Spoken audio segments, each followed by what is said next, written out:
Good morning students. Date 28/7/21, class 11th, subject sociology, chapter 4 सामाजिक समूह। तो बच्चों ये चैप्टर हम पढ़ चुके हैं और इसके अति लघु और लघु प्रश्न भी हमने कर लिए हैं। आज हम करेंगे इसके 70, 75 और 85 शब्दों वाले प्रश्न। पहला प्रश्न है सामाजिक समूह की विशेषताएं बताओ। उत्तर है सामाजिक समूह के सदस्यों में आपसी संबंध पाए जाते हैं, वे आपस में संबंध होते हैं।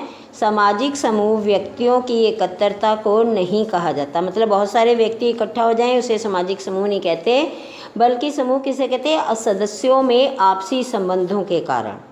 ठीक है, ये जो है सामाजिक समूह कहलाता है और ये आपसी संबंध अंतर क्रियाओं के परिणाम स्वरूप पाया जाता। आपस में संबंध कैसे पाया जाता? आंतरिक क्रियाओं के परिणाम स्वरूप।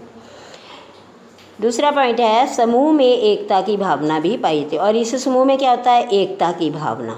ठीक है, सामाजिक समूह के सदस्यों में एकता की भावना के कारण ये जो भी इस समूह के सदस्य होते हैं वो आपस में एक दूसरे से जुड़े रहते हैं, उनके अंदर हमदर्दी और प्यार की भावना भी पाई जाती है।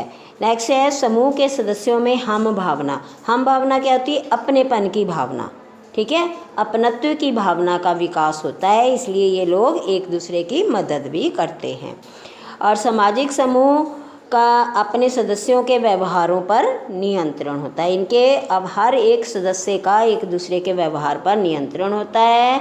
यह नियंत्रण परंपराओं, प्रथाओं, नियमों आदि द्वारा पाया जाता है। नंबर 5, सामाजिक समूह के सदस्यों में आपसी संबंधों के कारण अंतर्क्रिया होती है, जिस कारण वे आपस में बहुत नज़दीकी से जुड़े होते हैं, मतलब हर बात, हर विचार विमर्श ये आपस में आपसी सहमति से करते हैं।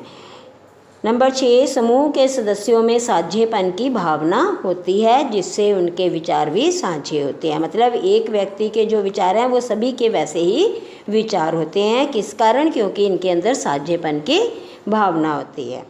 प्रश्न नंबर 2, प्राथमिक समूह का महत्व लिखे। तो प्राथमिक समूह आपको मैंने जब लेसन पढ़ाया था तो मैंने बताया था कि 2 प्रकार के समूह बताए हमारे समाजशास्त्रियों ने।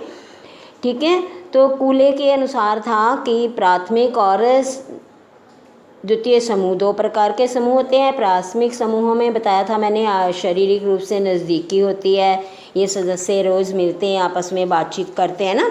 तो अब उसमें प्राथमिक समूह में व्यक्ति व समाज दोनों का विकास होता है, व्यक्ति का विकास भी होता है और समाज का भी। प्रत्येक व्यक्ति के अनुभवों में से पहला समूह यह ही पाया जाता है। ठीक है, नेक्स्ट है समाजीकरण की प्रक्रिया भी इस समूह से संबंधित है, कि लोगों का समाजीकरण हो, ये प्रक्रिया भी इसी समूह से संबंधित होती है। नंबर 4, व्यक्ति के व्यक्तित्व का विकास होता है, क्योंकि समूह व्यक्ति में सामाजिक गुण भरता है, तो इसलिए इसमें व्यक्तित्व का भी विकास होता है।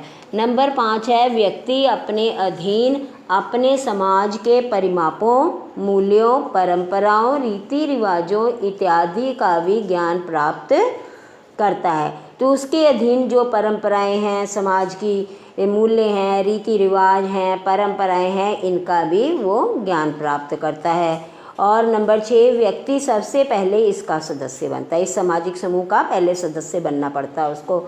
नंबर 7, सामाजिक नियंत्रण का आधार भी प्राथमिक समूह होते हैं, मतलब समाज को नियंत्रित रखना भी प्राथमिक समूह के कारण ही संभव होता है, जिसमें समूह के हित को अधिक महत्व दिया जाता है। तो प्राथमिक समूह के कारण क्या है कि समूह के हित को ज़्यादा महत्व दिया जाता है। तो बेटा ये प्रश्न आपने दोनों कॉपी में लिखने हैं और इनको